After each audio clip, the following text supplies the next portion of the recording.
Traditionally, we speak four language skills. They are integrated skills.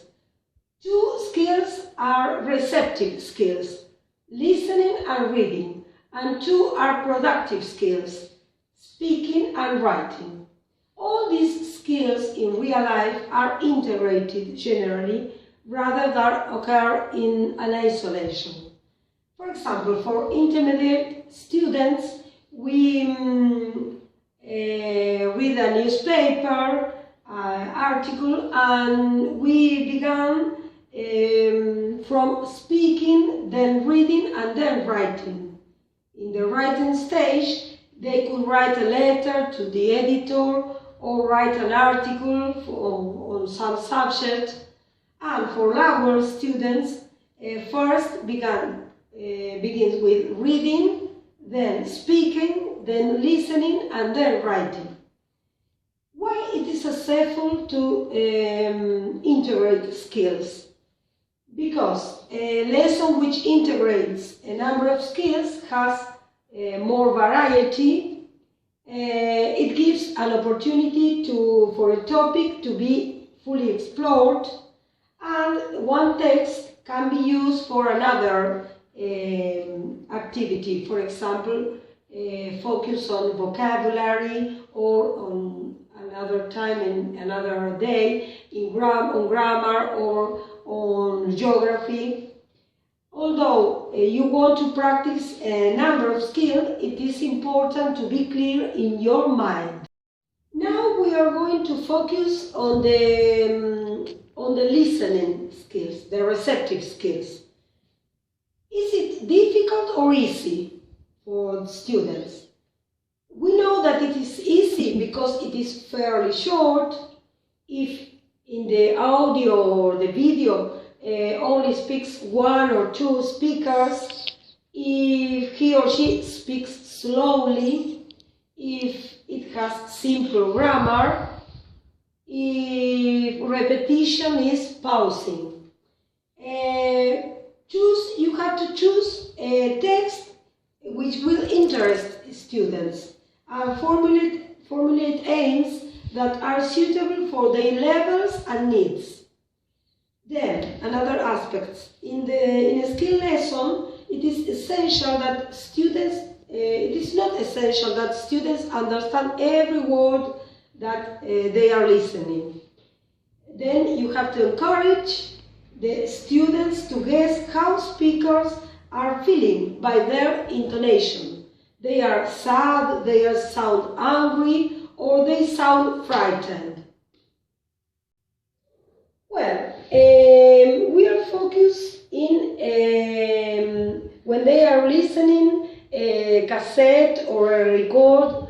You may, before listening, if you are going to work on a picture, showing a picture of a famous actor or person live, for example, show a picture, you can, before listening. After listening the record or a video, you can focus in facts, that what are they sure about, they have listened, or what aren't they sure about.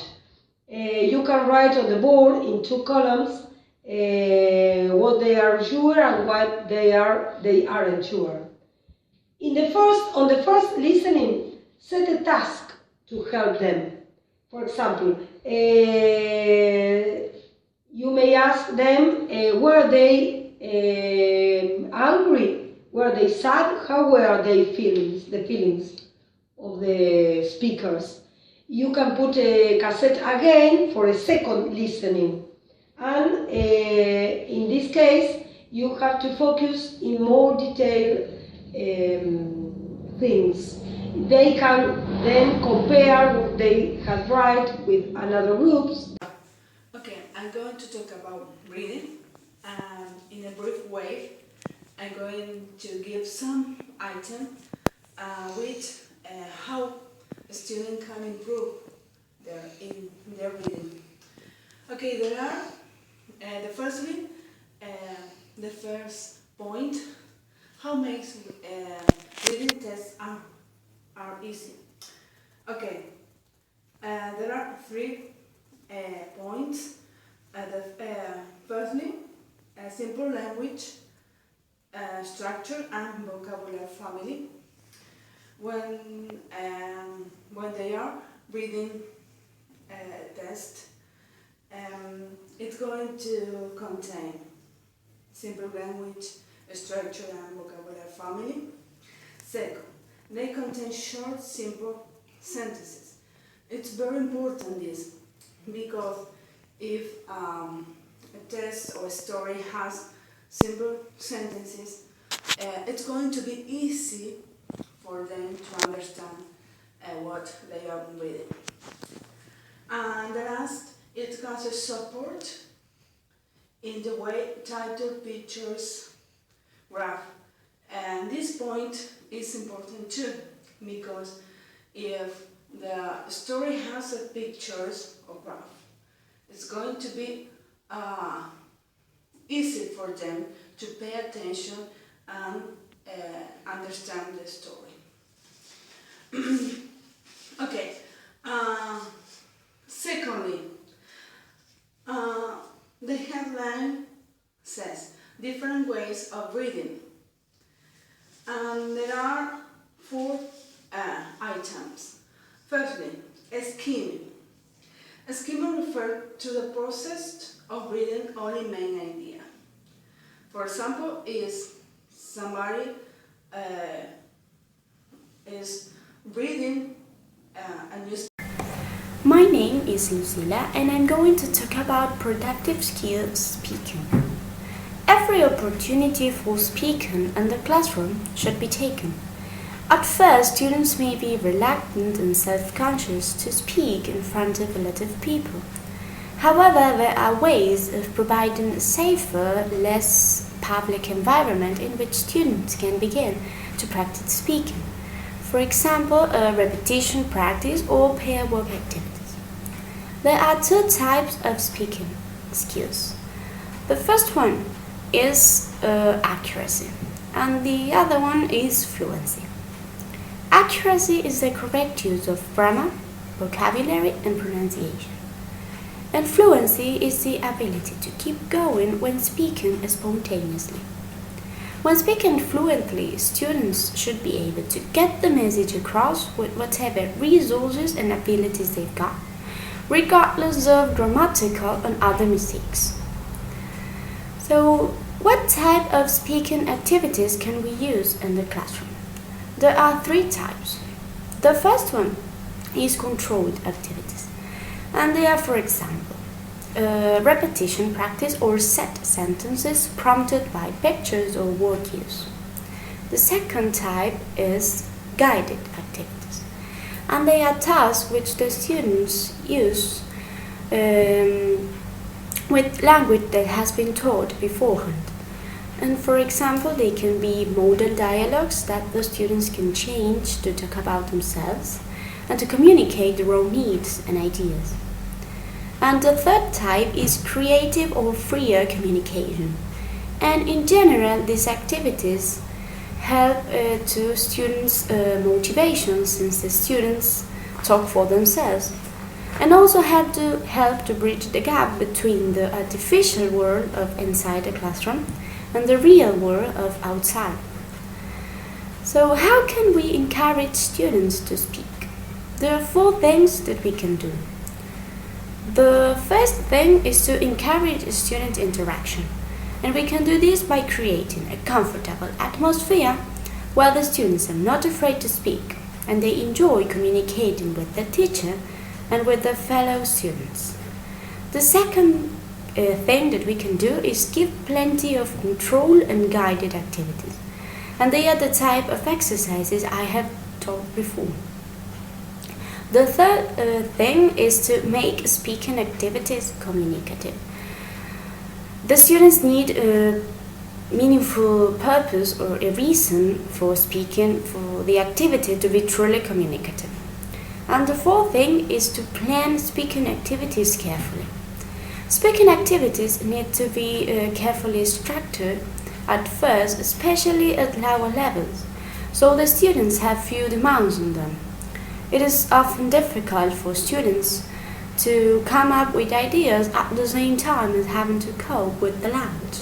So they need a reason for speaking. And the last thing I'm going to talk about today is of two examples that the book suggests for guided and free speaking activities. The first one is interaction or information gap activities, and the second one is role plays. And Sofia is going to continue with the rest of them. Okay, hello, my name is Sofia Sidigliano and I will talk about discussions. Okay, I will show you a PowerPoint presentation that I created for this. Okay, 1 moment. Here, discussions. Well, discussions take a lot of preparation.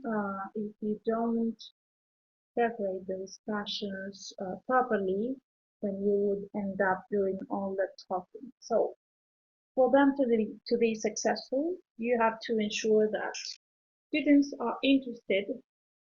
So you have to make them be interested. For that, you need a good topic for the discussion. Students have to have the language needed for the discussion, because if they don't, they won't talk. So you would have to introduce them with the proper language, and that topics are well prepared.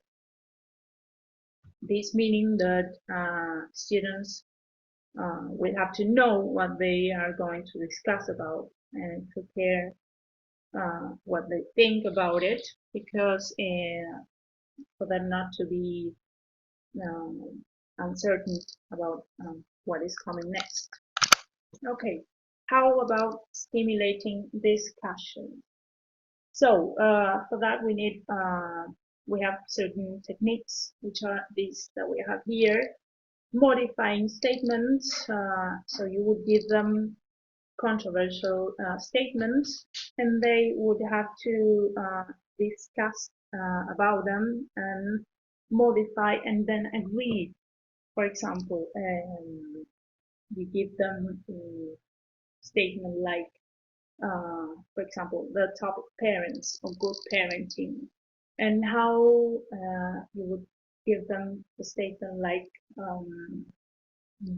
parents who should allow children to go to sleep at 4 a.m., for example. So they would have to modify that statement and then agree upon it. Then sequencing statements. You would give them statements which are not controversial, and they have to sequence them. For example, in this topic, parents, in priorities for successful bringing up children. Okay. Then we have defending statements. You have to prepare a box with pieces of paper on which you would write a statement, controversial statement, and each student has to pick up one, and then they have to defend that statement. So no matter if they don't agree on it, they have to defend it. So after the discussion finishes, you could have all students vote on who was better at defending his statement. Then moral issues, you have to give them a story or something that they have to discuss and then see who was right and who was not, or maybe, for example, who was to blame for the accident, or topics like that. Then describing and comparing, they can prepare, for example, a movie and then watch two different movies, and then in the discussion they have to describe the movie and then compare one with the other. So that would be, or maybe countries, describing different countries and then comparing the information about them. So, one of the ways of stimulating discussions. Okay, if we have to organize a large class within the discussion, it's hard because you cannot have them all discuss at the same time, and maybe there will be 2 or 3 students just discussing and the other ones would be silent. So what you could do is use this chart that we see here. As we see here, we have one student who has to agree with another student, and then those 2 students have to agree with another 2, and then those 4 will discuss and agree with the other 4, and then you will have a whole class discussion. Okay, now we have productive skills. Productive skills. Normally, when we talk about productive skills, it is neglected in class because we tend to facilitate speaking skills but not writing skills. So what are writing skills? Writing skills are handwriting, so you need good handwriting for writing, spelling, and you have to teach spelling because, as we know in English, the spelling is not the same as we have here. Yeah, so you have to teach that. Punctuation, which is not the same system we have here that Spanish has. Then sentence construction, organizing text and paragraphing, text cohesion, the use of linking words, and register and style, which is the vocabulary appropriate for the style of what you're writing about. So if we, as we see, if you can handle all of these items, then you will improve your fluency and accuracy. So you will be great at writing. Okay, this is all for me. So thank you.